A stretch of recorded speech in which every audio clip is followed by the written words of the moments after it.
कम करते हुए इसे चंद्रमा की सतह पर सुरक्षित उतारा जाएगा।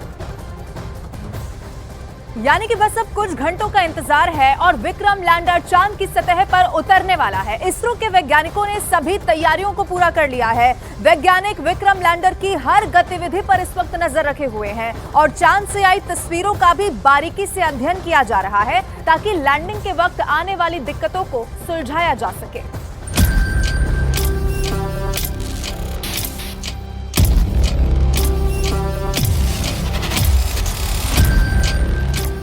बस कुछ घंटों का इंतजार, फिर चांद पर लहराएगा तिरंगा। 23 अगस्त की शाम चांद की सतह पर उतरेगा विक्रम लैंडर।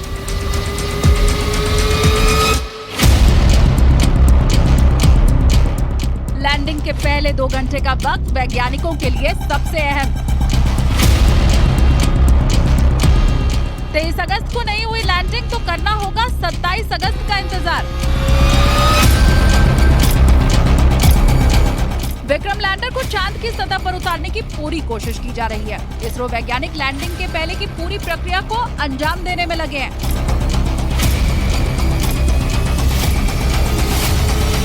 क्योंकि अगर लैंडिंग के दौरान जरा भी चूक हुई तो फिर लंबा इंतजार करना पड़ सकता है। अगर किसी भी वजह से 23 अगस्त को लैंडर विक्रम चांद पर लैंड नहीं कर पाता तो फिर अगली कोशिश 27 अगस्त को की जाएगी और अगर उस दिन भी कामयाबी नहीं मिलती है तो फिर 29 दिन यानी करीब 1 महीने का करना होगा इंतजार, जो कि 1 लूनर डे और 1 लूनर नाइट के बराबर है। क्योंकि 23 अगस्त से मून पर लूनर डे की शुरुआत होगी। चांद पर 1 लूनर डे धरती के 14 दिनों के बराबर होता है और इन 14 दिनों के दौरान चांद पर लगातार सूरज की रोशनी रहती है।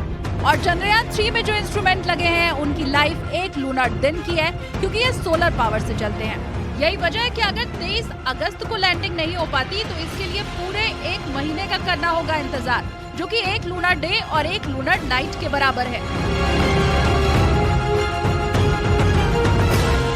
मिशन चंद्रयान 3 के तहत 23 अगस्त की शाम ही लैंडर को चांद की सतह पर उतारने के ठीक 2 घंटे पहले वैज्ञानिकों को बड़ा फैसला लेना होगा और ये निर्णय लैंडर मॉड्यूल के तहत और टेलीमेट्री डेटा और चंद्रमा की स्थिति के आधार पर होगा। अगर लैंडिंग के अनुकूल स्थिति नहीं मिलती तो फिर वैज्ञानिक लैंडिंग को टालने का फैसला ले सकते हैं और फिर अगली तारीख 27 अगस्त की तय की जाएगी। अगर कोई समस्या नहीं मिली तो फिर 23 अगस्त को ही लैंडर को चांद की सतह पर उतारा जाएगा। इस पूरी प्रक्रिया के दौरान लैंडर विक्रम की स्पीड को मेंटेन रखना भी वैज्ञानिकों के लिए बड़ी चुनौती होगी। शुरुआत में स्पीड 1.68 किलोमीटर प्रति सेकंड की होगी।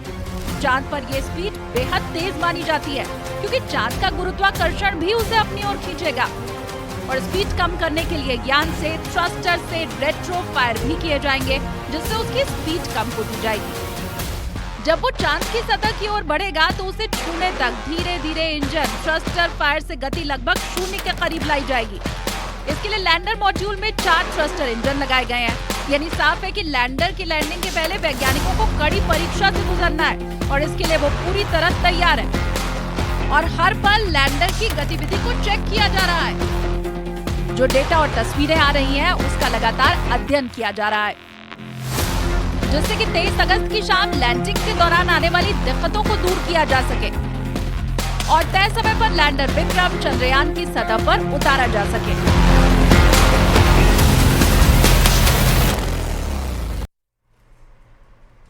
तो हर किसी को इंतजार है कि आखिर वो पल कब आएगा जब हिंदुस्तान का झंडा चांद पर दिखाई देगा। और आपको बताएं कि काउंटडाउन शुरू हो चुका है। महज 28 घंटे से कम का वक्त बचा है जबकि चंद्रयान 3 चांद की सतह पर लैंड करेगा। मिशन चंद्रयान 3 पर इस वक्त पूरी दुनिया की निगाहें टिकी हुई हैं। देखिए, अगर सब कुछ सही रहा तो कल का दिन भारत के इतिहास में स्वर्ण अक्षरों में लिखा जाएगा, क्योंकि 14 जुलाई को जो मिशन भारत ने लॉन्च किया वो अब कामयाबी की दहलीज पर खड़ा है। जी हाँ, 14 जुलाई से लेकर अब तक क्या कुछ हुआ है, कैसे भारत का चंद्रयान चांद की दहलीज पर पहुंचा है, सब कुछ आपको ग्राफिक्स के जरिए समझाने की कोशिश करते हैं। देखिए, इंफॉर्मेशन वॉल के जरिए आपको समझाने की कोशिश करेंगे किस तरीके से 14 जुलाई 2023 को भारत ने मिशन चंद्रयान 3 लॉन्च किया। दरअसल एक एक तारीख आपको बता रहा है क्योंकि तारीखों के हिसाब से बहुत ज्यादा इंपॉर्टेंट हो जाता है। 14 से 31 जुलाई पृथ्वी की कक्षा में चंद्रयान 3 जो है वो घूमता रहा। लेकिन उसके बाद 1 से 5 अगस्त की अगर बात करें तो चांद की तरफ चंद्रयान धीरे धीरे करके आगे बढ़ने लगा। और 5 अगस्त की बात करें यानी कि ठीक 4 दिन बाद चांद की कक्षा में चंद्रयान 3 ने प्रवेश कर लिया, जो एक अपने आप में बहुत बड़ी उपलब्धि थी। लेकिन उसके बाद 5 अगस्त की अगर बात करेंगे तो 5 अगस्त में चंद्रयान 3 की कक्षा में पहुंच गया। लेकिन 6 से 16 अगस्त 153 into 163 किलोमीटर के ऑर्बिट में घूमता रहा। दरअसल ये पेरिजेरी है और अपोजी है, यानी कि ऑर्बिट से मैक्सिमम दूरी और मिनिमम दूरी। 17 अगस्त की बात करें तो 17 अगस्त को क्या हुआ था, प्रोपल्शन मॉड्यूल से लैंडर जो है वो अलग हुआ था। उसके बाद एक तारीख का हिसाब आपको बता रहे कि आखिर किस तरीके से चंद्रयान 3 पहुंचा है। देखिए 20 अगस्त का भी हम दिखा रहे हैं किस तरीके के 25 से बाय 134 किलोमीटर यानी कि अपोजी मिनिमम और मैक्सिमम डिस्टेंस भी हम दिखा रहे हैं। 23 अगस्त का जिक्र कर लेते हैं। 23 अगस्त यानी कि वो लम्हा जबकि चंद्रयान 3 चांद की सतह पर लैंड करेगा। समय होगा 6:04 पर जब चांद की सतह पर चंद्रयान 3 की सॉफ्ट लैंडिंग होगी। और देखिए इसी वक्त का इंतजार था हिंदुस्तान को, क्योंकि काफी सालों की मेहनत थी और आखिरकार वो पल अब आने वाला है। कोशिश ये की जा रही है कि कल किसी भी तरीके से सॉफ्ट लैंडिंग हो सके। तो चंद्रमा पर चंद्रयान की लैंडिंग की घड़ी अब नजदीक आ रही है। चांद पर सॉफ्ट लैंडिंग के लिए इस बार इसरो ने उन तमाम खामियों से सीख ली है जो चंद्रयान 2 के समय में हुई थी। सेंसर से लेकर कैमरे तक और इंजन से लेकर इमरजेंसी लैंडिंग तक चंद्रयान 3 को तकनीक के लिहाज से भी बेहतर बनाया गया है।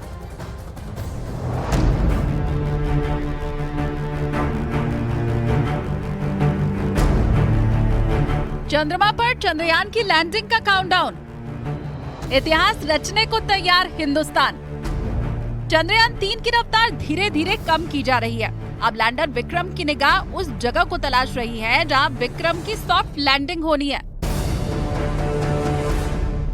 चंद्रयान 3 का लैंडर विक्रम अब अपने कैमरे LHDAC से खुद चांद के दक्षिणी ध्रुव पर ऐसी जगह तलाश रहा है जहां गड्ढे ना हो, विशाल पत्थर ना हो और जहां पर सूरज की रोशनी पड़ती हो। इसरो का दावा है कि विक्रम लैंडर में लगा कैमरा खतरे को मापने में और अपना बचाव करने की काबिलियत रखता है। कल भी चंद्रमा की जिन तस्वीरों को इसरो ने जारी किया था उससे ये साफ है कि जिस जगह पर विक्रम लैंडर उस वक्त मौजूद था उस जमीन पर लैंडिंग चुनौती भरी रहेगी। दावा यह है कि दक्षिणी ध्रुव का इलाका इससे भी कई गुना चुनौती भरा है। ऐसे में सॉफ्ट लैंडिंग के वक्त स्पीड का कंट्रोल होना सबसे बड़ा टास्क होगा। यही वजह है कि चंद्रयान 2 में हुई खामियों से सीख लेकर चंद्रयान 3 में रफ्तार को लेकर काफी तब्दीली की गई है। 4 थ्रस्टर इंजन हमने लगाए हुए हैं लैंडर मॉड्यूल में। तो पहले 30 किलोमीटर से वो 7.5 किलोमीटर पे आएगा, वहाँ से 6.8 किलोमीटर पे आएगा। उसके बाद वो 2 इंजन हम बंद कर देंगे और फिर 2 इंजन से ही नीचे की ओर प्रयाण करेगा। जो 2 इंजन उसको रिवर्स थ्रस्ट देंगे, जिसके कारण जैसा कि मैंने बताया जब 30 किलोमीटर पे था उसकी गति 1.68 किलोमीटर पर सेकंड थी, वो 6.8 किलोमीटर तक आते आते 350 मीटर पर सेकंड तक हो जाएगी, यानी कि 4 गुना कम हो जाएगी। उसी तरह वो 6.8 किलोमीटर से फिर 800 मीटर तक आएगा और तब लगभग उसकी स्पीड जो है वो 0 मीटर पर सेकंड जैसी हो जाएगी। विक्रम लैंडर को चांद के साउथ पोल में उतारना है जहां दुनिया का कोई भी देश अब तक नहीं पहुंचा और ना ही किसी को वहां की जमीन की सटीक जानकारी है। इसरो के पूर्व साइंटिस्ट के मुताबिक चंद्रयान 2 की लैंडिंग प्रक्रिया के बाद मिले डेटा को ध्यान में रखते हुए चंद्रयान 3 मिशन में काफी सुधार किया गया है। सेंसर को बेहतर किया गया है, कैमरे के अपडेट वर्जन को लगाया गया है। इसरो चेयरमैन S सोमनाथ ने यह दावा किया कि अगर सब कुछ फेल हो जाता है, सेंसर भी काम करना बंद कर देते हैं, तब भी विक्रम लैंडिंग करेगा, क्योंकि इस बार विक्रम को इमरजेंसी लैंडिंग के हिसाब से भी तैयार किया गया है, जो जगह भी खुद तलाशेगा और रफ्तार भी खुद कम करेगा। साल्वेज मोड, एक इमरजेंसी मोड भी रखा हुआ है जो उसको ऑटोमेटिक लैंडिंग की ओर ले जाएगा, जिसमें वो खुद ही निर्णय करेगा कि कौन सी जगह श्रेष्ठ है उतरने के लिए। क्योंकि आपको पता होगा कि हम साउथ पोल यानी कि जो चंद्र के दक्षिण ध्रुव की ओर जा रहा है, कि वहाँ की जमीन बहुत ही उबड़ खाबड़ है, उसमें काफी क्रेटर्स और बोल्डर्स है, तो जमीन उतनी सपाट जमीन नहीं है जो कि विषुवत पे पाई जाती है। तो बाकी जो भी लैंडिंग हुए हैं दूसरे देशों द्वारा, अमेरिका या चीन या रशिया द्वारा, वो सब लैंडिंग विषुवत पे हुए चंद्र के। चंद्रयान 3 इतिहास बनाने से अब महज कुछ ही घंटे दूर है। 23 अगस्त को शाम 6 बजे के बाद इसरो चंद्रयान 3 के लैंडर मॉड्यूल को चंद्रमा के दक्षिणी ध्रुव की सतह पर उतारने की तैयारी कर रहा है। इसरो साइंटिस्ट का मानना है कि लैंडिंग में सबसे अहम आखिरी के 15 मिनट होते हैं। 2019 में चंद्रयान 2 की लॉन्चिंग में लैंडर मॉड्यूल चंद्रमा की सतह पर करीब 2 किलोमीटर की ऊंचाई तक पहुंच गया था, लेकिन फिर अचानक उसका संपर्क टूट गया। इस बार मिशन में उन तमाम खामियों से सीख ली गई है और लैंडिंग के लिए बेहतर तकनीक का इस्तेमाल किया गया है।